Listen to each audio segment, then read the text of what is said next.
Hello, everyone, and welcome. My name is Emily Pelly with Morning Dove Press, and today we are celebrating I Read Canadian. So across the country, this is an annual day where we are celebrating Canadian literature for kids. And so we've pulled together just a few of the fabulous authors that I get to work with at Morning Dove Press who have recently written books for children. And so we're going to have a conversation about what inspires them to write for kids and how, as women of faith, we are bringing our faith in Jesus into this conversation. And so welcome. I'm so happy to have all of you here. Hi. What we will do now is just get you each to introduce yourself. Maybe we'll start with Cindy. And yeah, tell us a little bit about who you are, where you're from, and what's keeping you busy right now. So Cindy? Okay. Thank you, Emily. I live in Halifax, Nova Scotia, and my family is always keeps me busy. I have I'm the parent of 2 young adult children and a dog named Sherlock. I'm a teacher half-time, and I also write for a charity half-time from Ireland, so that keeps me busy. And writing fiction is something that I enjoy because I feel that we can say what we want to say, but kind of weave it into another story. So, yeah, that's what keeps me busy. Thanks. Thanks, Cindy. Okay, Lana Shupe, could you introduce yourself, please? I'm Lana. I'm currently in Calgary, but my heart is in Nova Scotia, which is where I grew up. I'm the mom of 3 grown children who I love dearly. And my husband and I are now retired. I started really, I think I've always written. I've always told stories, some true, maybe some just, a little bit fun. I really just, I was called to write a story about the lighthouse where I grew up, and the community there. That community, my father was killed when I was 4 in the Canadian military. And my mom took my brother and I back to where my father had grown up so that we could know our father through the people that knew him. And that community helped. I really do believe that community helped raise me and the values that I had. And of course, my mother, but I just felt this beautiful sense of community growing up. I had all these, mothers and fathers and aunts and uncles, and that weren't really my biological ones, but they were certainly what they taught me my morals. They gave me values, and the community was just, it's a beautiful place. So the book I wanted to write was about that community and how they came together to save the lighthouse, which is where, in the beach there where I used to play as a kid. An amazing story, and it's for children so that they can know that they can make a difference. They can help save things. They can, make a big difference in a community. Then I wrote a second book that was a tribute to my in-laws who I loved dearly and who were people of great faith. And my own mother, and I put them in a book along with my children, and they go on adventures together, and they're called the Hippie Pirates. And just another wonderful thing that came from my heart. I wanted to tell that story, and I wanted my children to know that together we can't just dismiss older people because they're old. They still have a lot to contribute in our life. And so I was grateful. Both of those were accepted by traditional publishers, and we've gone from there. And now I am involved with Emily in Morning Dove Press, and I'm very excited. So that's me. We're excited to be working with you too. Thank you, Lynda. Okay, last but not least, Lynda Throop. Please introduce yourself. Hi, I'm Lynda. I live in Truro. I've lived there since 2019. I was in New Brunswick. I'm originally from Ontario, but always a Maritime at heart. I think I married into a Maritime family. My mother-in-law was from Hampton, New Brunswick, and I spent my honeymoon in New Brunswick and fell in love with it, and our goal was always to get there somehow. So anyways, I'm in Truro and working with Emily with my book, And that has taken up a lot of time. And so I'm just kind of taking a breather now that that's done. And I'm preparing, I'm also an artist. I illustrate my stories. And so I'm getting ready for a big show that's going to happen in Halifax in a few weeks. And so that's what I'm up to. I have 3 grown boys and 2 grandchildren, which I adore. My kids are all over the place, Thunder Bay, Germany, and Sambrohead. So, yeah. Wow. Wonderful. Awesome. Thank you so much. So you've all spoken a little bit about your writing already, and that you've been writing for a number of years. But what is it that really brought you to write for children? And kind of what was your thinking there? Maybe just to start with you, Cindy, and feel free to jump in, everyone. What is it that drew you to write for children? I think because with my background as a teacher and an early childhood educator, I was reading a lot of stories in my workplace, in a childcare center setting, and also in the classroom. And now I work with students who are struggling with their reading and their writing, and also their math skills. And so just finding the power of story and how it's so important to the learning of the students. So I think that just pulled me towards writing children's stories. And my first 2 books that I had published were more in the middle grade young adult novel genre. And I think when I was that age, like where I would read that, a lot of those books, I was a very passionate reader.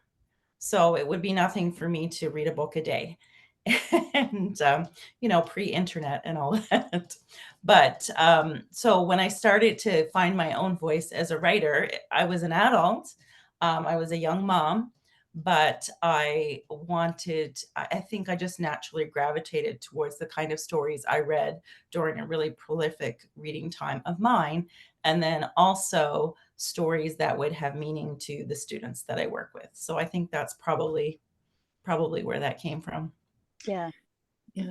And for me, I like Emily, I read tons of children's books to my 3 children, but I also really appreciated the dialogue we had around the stories and the honesty of the children. And they just sucked up everything, all this, and they were so marveled by the story. And it was such a wonderful feeling to share, that you're a child's first book that they just loved, and they wanted you to read it 50 million times. And even though you might not have wanted to read it for the 50 millionth time, you just couldn't not read it because they were so enamored with the story. And I think that was it. And I always felt that, if I ever had a book published, that I wanted it to be the children that were reading it, because I knew I'd get an honest opinion. I would get an honest review kind of thing, that, that they would really tell me, oh boy,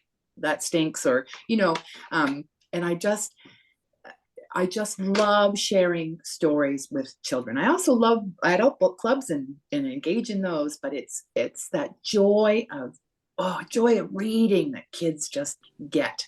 They just get it. Yeah, it's so true. I have 3 little ones of my own, 7 and under, and reading is a big part of our life. And you're right, the joy that they have in a book, it's like you wish you could have that. Yeah, I want to read that. Read that book for the first time again, but you never get that back. So yeah, I just love that. That's so true. Lynda, what about you? I thought about a lot today about that kind of question, and I was thinking back to my own childhood. I was an only child, and so no siblings, no cousins around, nobody. I was a bit of an introvert, I think, a little bit of a loner, and I developed a huge imagination. And so creatively, whether it's writing a story, telling a story, or drawing it out. And so as a kid, I wanted to be an illustrator or a children's writer or whatever, but I know it wasn't meant to be at that time.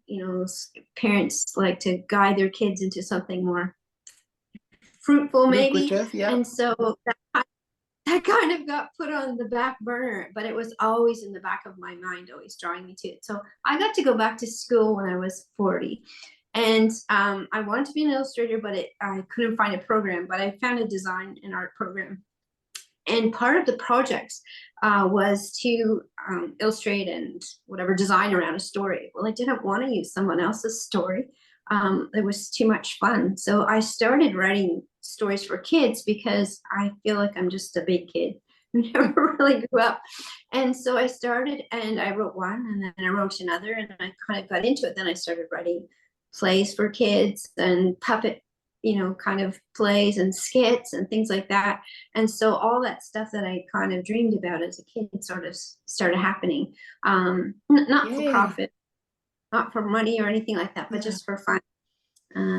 So I think I've been always drawn to story, to creating, and I've loved reading to my kids. I loved reading that donkey story, the Wonky Donkey. The Wonky Donkey. Yeah. Yes, and the Narnian Tales and whatnot. I love reading those things to kids. So yeah. And I really loved the Bible stories.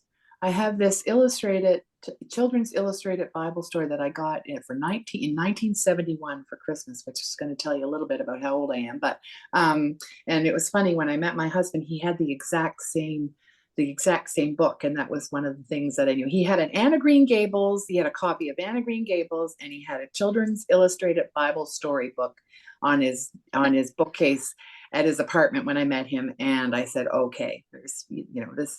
But I loved those stories. They were beautiful as stories, taking everything else away from it, just beautiful stories. And I remember feeling that. And I remember after reading them at night, going to church on Sunday, and just children's stories all the way. I didn't grow up in the church, so I didn't start off doing that. I didn't become a Christian until the last year of university. And so I got to be a kid again when my kids were little. That's so beautiful. That's beautiful. Yeah. It's something about living that again through your kids. It's really special. Mm-hmm. Yeah. And so, as clearly you're all so creative, and you've really through your whole life have embraced literature. And it's funny how the season in which you embrace it the most influences your work later on. I think that's really special. So what has it meant for you as Christian women, wherever you are in your journey of faith? Like, how has that influenced your work and your writing? Lynda, maybe do you want to just start with that? Yeah. During COVID, it was a different time. I kind of embraced some of the alone time to really committed myself to growing deeper in my relationship with the Lord. And I came to a new understanding of creativity. I always had strived to do things for God. I felt like I owe that to him, like just not as a duty, but as a heartfelt thing to do things for him, to create for him and whatnot. But I'd struggle with ideas and work it through. And I think, no, I'll tough this out. But during COVID, I got involved with some different teachings and whatnot. And I learned that I was to do things with God. Like, even the garden, name the animals. I was to work with him. And that changed everything. And so I could lay in bed in the morning and dream about Wanda, who's one of my characters, and how it would go. And if I get stuck, I ask the Lord. And I hope I'm not straying off the question, but that's where I've been really growing, is working with the Lord and partnering with him and going, okay, I'm stuck on this line, and then just listening and writing. And so that's, my faith is growing in my writing, and my writing is growing in my faith. Beautiful. That is beautiful. Yeah, it is beautiful. What about you, Lana? And for me, it's I feel, I don't want to say I feel called to tell the stories, but I do feel that there is, I have faith in the story. I have faith that, it will come because it's meant to come, and I'm being guided and working through all that, much like like Lynda said, but I just have always, it's hard to describe because I just have always had, I've just always had that, I've just always had faith. I've just always had faith that I am going to be guided to do the right thing and write the right thing. And the reason why I wanted to work with Morning Dove Press, not only because they're a Christian publishing company, and I believed in your statement, Emily, was because I knew that you would help me and guide me in the story that I want to tell, in the book that I want to produce with Morning Dove Press about the little church by the sea.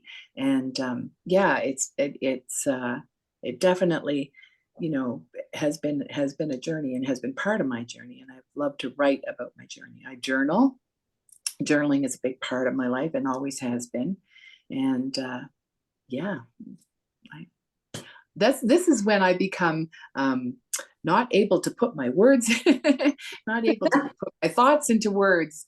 I'm better on paper than I am speaking about it. But yeah, I just have always had faith. I've just always had faith that I'm being guided.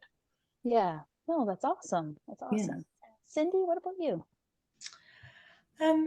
I th- I think that the things that I write about are just the things that I'm pondering and thinking about. And as a person of faith, then that ends up in the writing that I do typically.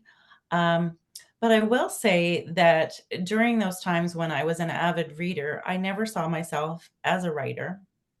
And although I did keep a little diary, well, two of them for a period of time when I was a teenager, those are fun to go back and read.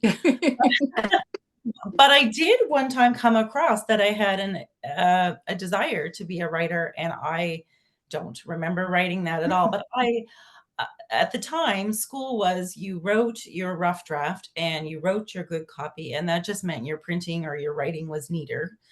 And I think now in schools, they do a better job of talking about the editing process. So that wasn't something that I really um, understood until I was older and wanting to tell stories that I was imagining. I think someone else mentioned their imagination. Yeah. But I did have a moment. I was at a church camp, and a pastor was praying for me, and he took my hand and said, "Cindy, I think God is saying that you're supposed to pick up your pen and write."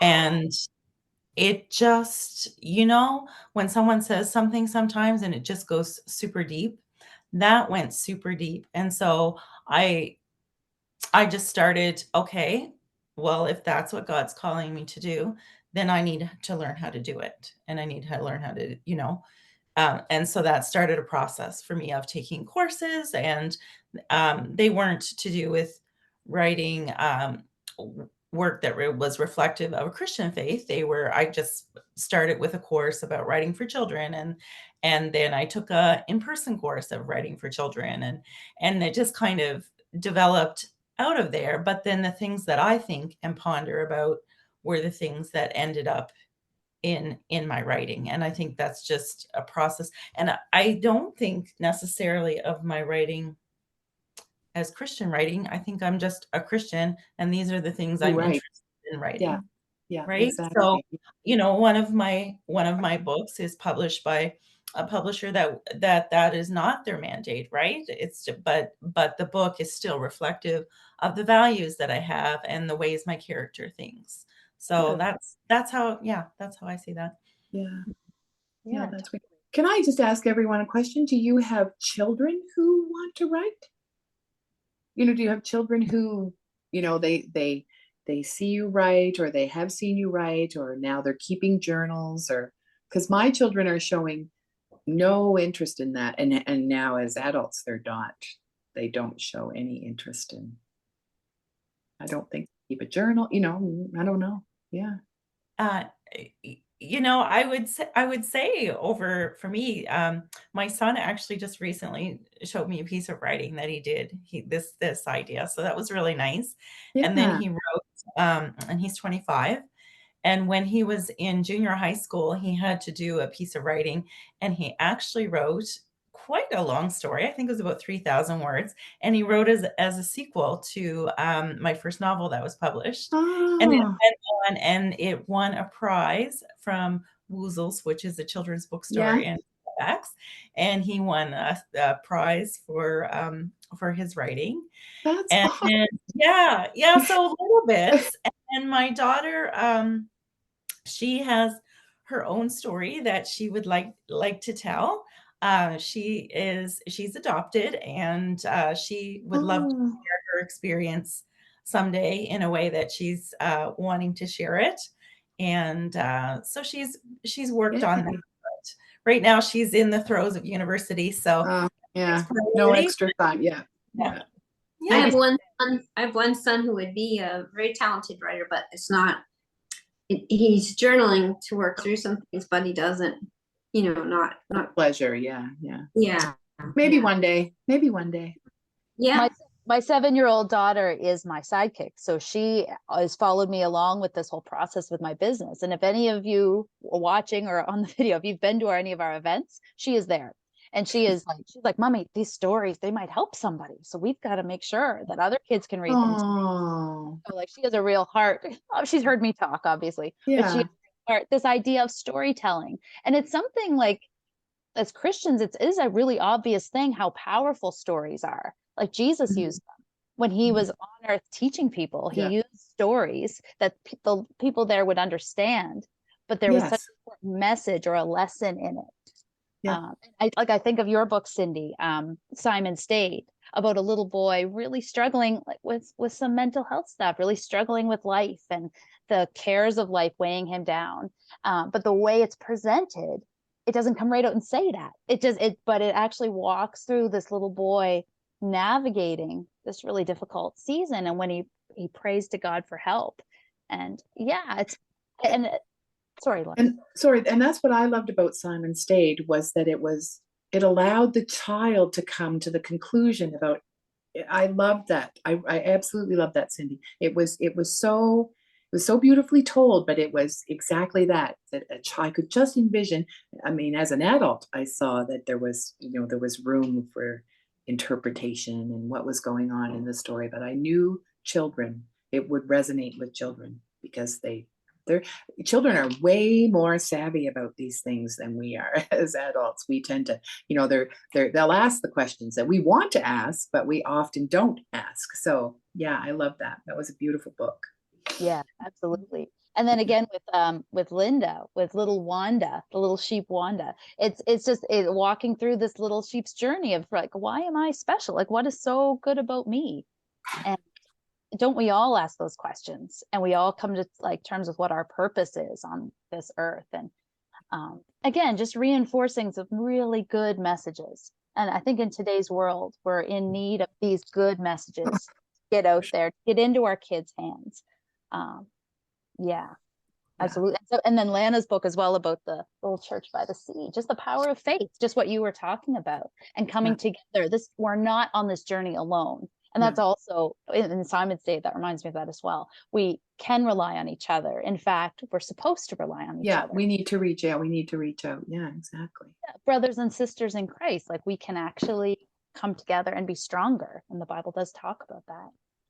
Yeah. And so I'm just so inspired when I get to hear such creative people talk and also to be reminded of just how much our faith is a part of who we are. Like you said, Lana, it just is who you are right from the beginning. Yeah. And I love that picture of doing something with God. What I think Lynda said, that like with him, it's not for him, although of course we work for him, Of course but it is. Yeah. it's with him. It is by his strength, and he's the most creative being ever. So we get to partner with that in everything we do. Yeah. So I want to hear a little bit more. I know we've kind of touched on each of your books, but why don't we just showcase that a little bit? So Cindy, why don't you start? Do you have a copy of Simon Stayed with you? I do. It's so beautiful. It's so beautiful. I'm allowed to say that because the illustrations are by Catherine, not me. So it's so beautiful. A very talented designer and illustrator. Yeah. The very first time that I don't even know if I want to show the last page, but the very first time that I saw one of the illustrations in here, I'll show it. It's You so, can show it. and many times after I'm hiding me out, I just, Yeah. I was Stunning. gobsmacked. I just was in tears because she envisioned something for that illustration that I didn't see. And when I said it to her, I didn't see that as a cross. She's like, oh, well, that's what I thought you meant by that. And it was like, well, that's what God meant by that, right? Yeah. You know, but this story I wrote in response to a news story. And what I heard in the news story basically left me with the feeling that addressing mental health issues in teens is not early enough, that it needs to be younger, and we need to let young children know in a gentle way that things can get better and that we don't need to make permanent decisions about temporary problems. Like, we can work through things.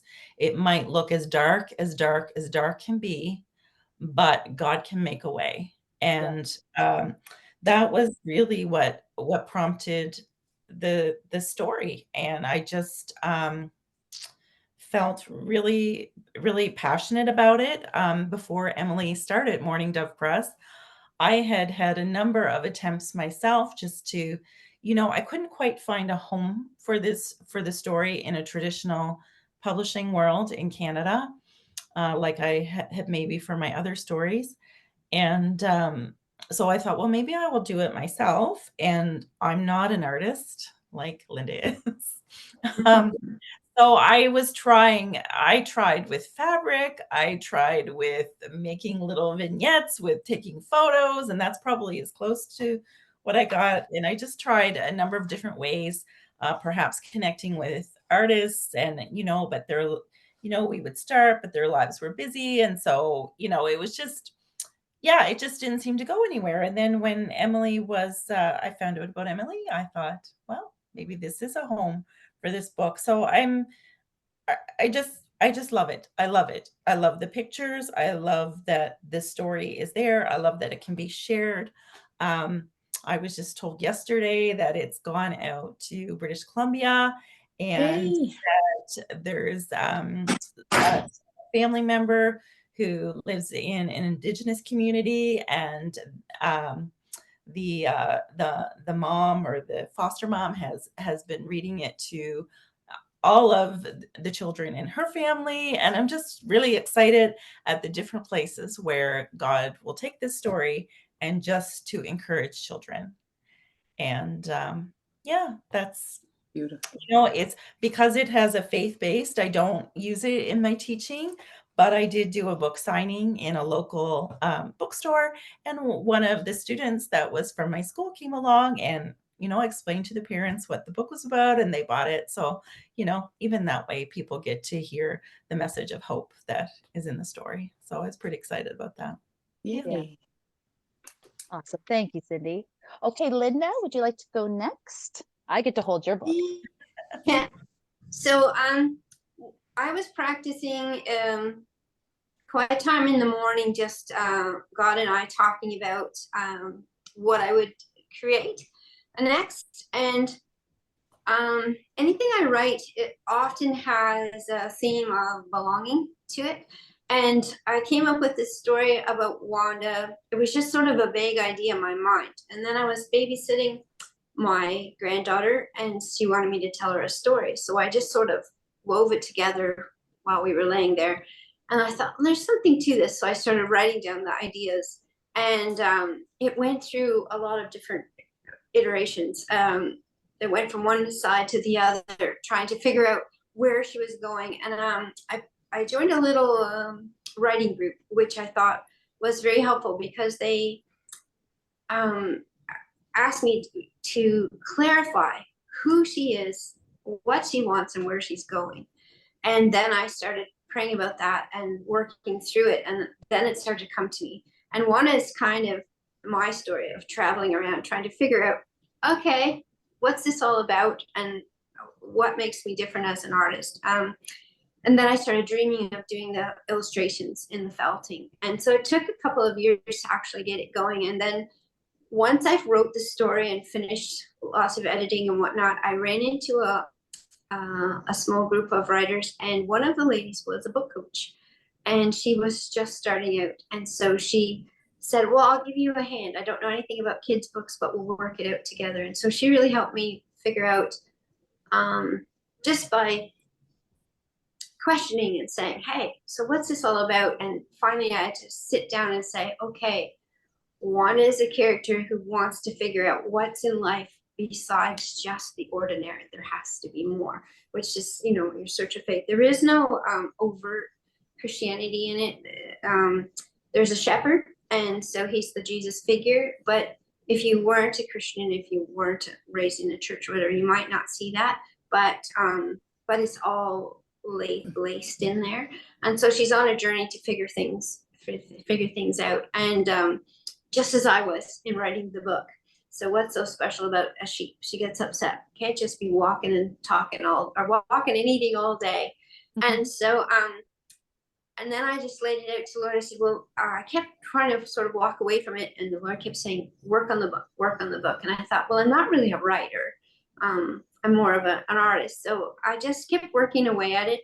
And I said, well, if you want something done with it, you'll have to bring me somebody to do something with it. I'm a publisher. And lo and behold, this little writing group, someone said, hey, have you heard there's a new publisher in town in Halifax called Morning Dove? And so I connected with Emily, and she's been such an encouragement and loved wanting to write from the beginning. And her kids helped with the last little bit of editing as we were working away. We needed to add a couple of things, and so it's come together. And I mean, it's not too serious a story, but I wanted to tie it in more than just a story that you read and put on the shelf. I wanted to bring the kids into it, the readers.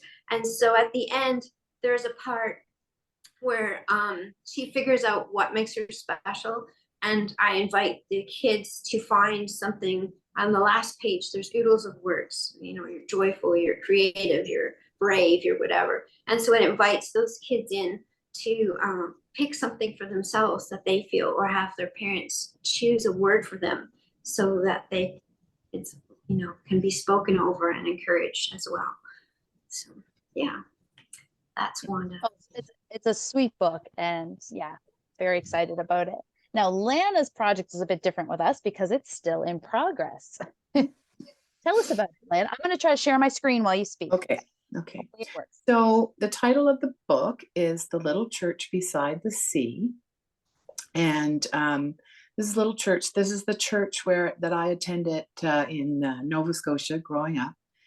And it was a deconsecrated church that was going to be torn down. And once again, I have this sense of community, but I've made the church a character. She is a character of her own. And she, even though she starts to crumble and her bell doesn't ring anymore, and, you know, she's shabby and shingles come off and her steeple needs to be rebuilt, she has faith that in the community where she is and in her church community, that they're going to make sure that she's okay. And it was that same kind of thing with my Lighthouse book. It was faith and community and your church community, and there is always that presence there, who we know and we love and who guides us. And she never loses faith. And it was that same thing. Don't lose faith. Yes, times get hard, but always have faith. And then Elizabeth Gales, who I am not an artist, much like Cindy says she isn't. I couldn't draw a stick figure to save my life. But Elizabeth Gales, she is doing the illustrations, and she's just got it. And we met for the first time this summer. Everything was done online. We met. She wanted to actually visit the church. And so we met at the church this summer while I was there. and she loves this little church, and she's just, oh, her illustrations just make some of them have made me cry, because they are just so, there's strength, and shows that, you know, you can get your strength through faith, and the church gets her strength through faith, even though she's falling down. And it's just that whole thing again, you know, that I keep talking about faith, because that's what it's all about. And so maintaining that faith and having children see that. And once again, a children's book, I thought everybody loved. I mean, children's books aren't just for children. They truly aren't. That's one of my mottos. Children's books, picture books, are not just for children. And so, yeah, it's I'm so excited about it. The Little Church by the Sea. So that will be coming out next year. And this is a special book because we're going to be donating the proceeds from this book to the fund at the church. What is the name exactly? So it's the name of the church was St. Peter's by the Sea Anglican Church. It is now St. Peter's Community Church. And there is a group there that is fundraising. So they are fundraising to maintain the church. And now, heart of my hearts, that last year, the blessing of the fleet for lobster season took place at that little church. And that little church rang with song and joy and blessings for these fishermen as they went off. And it was just absolutely beautiful. So that's going to be an annual event at the church. And then they are inviting the community in for picnics, and they're doing all kinds of fundraising things in that way. And they're holding services there again, and they're doing weddings, and sadly they're doing funerals, but that's part of it. And yeah, it's all the proceeds will go to the church. Excellent. No, we're really excited about that. Yeah. So yeah, I'm so thankful that we've had this chance to chat, to celebrate reading Canadian and celebrate writing. It's close to my heart at Morning Dove Press, and as a mom, like to put good books out there. So if you're watching and you would like to purchase one of these books, you can visit morningdovepress.ca and our online store. You'll also find these titles on amazon.ca and on indigo.ca. And so we're really thankful for your time in chatting with us today. Thank you. God bless you in your work. And yes, for everyone watching, go grab a Canadian book and let's celebrate good Canadian writers. Have a great day.